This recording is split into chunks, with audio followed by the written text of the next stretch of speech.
दादा अब्दुल सत्तार यांनी काल त्यांच्या वाढदिवसाच्या निमित्ताने एक कार्यक्रम घेतला। त्यामध्ये अश्लाघ्य भाषेमध्ये त्यांनी नागरिकांना शिवीगाळ केली, पण पोलिसांनाही लाठीचार्जचे आदेश दिले। मग तो याच्या आधी लाठीचार्ज या महाराष्ट्रात झाले ते कशा पद्धतीने झाले असेल हे आपल्याला या माध्यमातून लक्षात आलेलं आहे।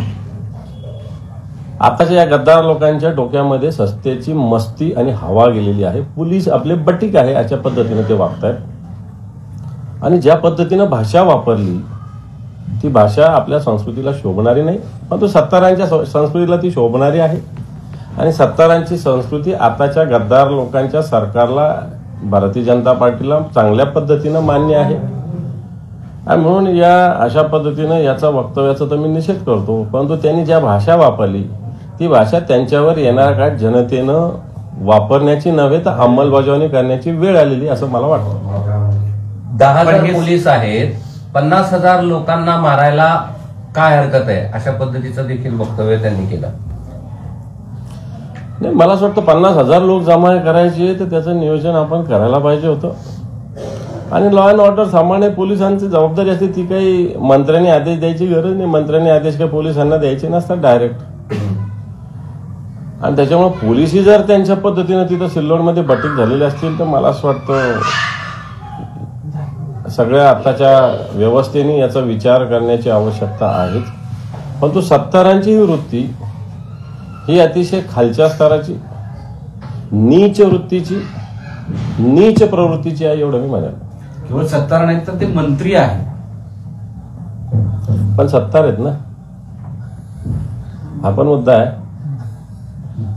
मंत्र्यात पण फरक असतो।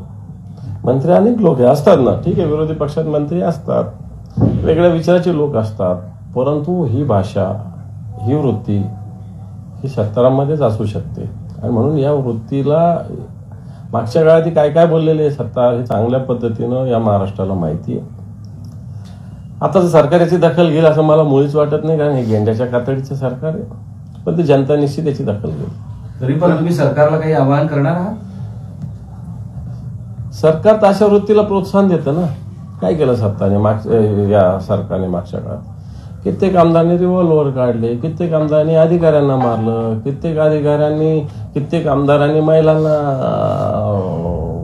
वेगवेगळ्या पद्धतीने गुन्हे घडले। सरकारने कोणती पावलं उचलली? त्यामुळे या सरकारकडून मला असं वाटत नाही की अपेक्षा जनतेने आम्ही ठेवावी। देश विदेशातील प्रत्येक घडामोडींचे लाईव्ह अपडेट मिळवण्यासाठी आता साम टीव्हीच्या सर्व सोशल मीडिया प्लॅटफॉर्मला लाईक, फॉलो आणि सबस्क्राईब करा। तसंच सर्व नोटिफिकेशनसाठी बेल आयकॉन प्रेस करायला विसरू नका।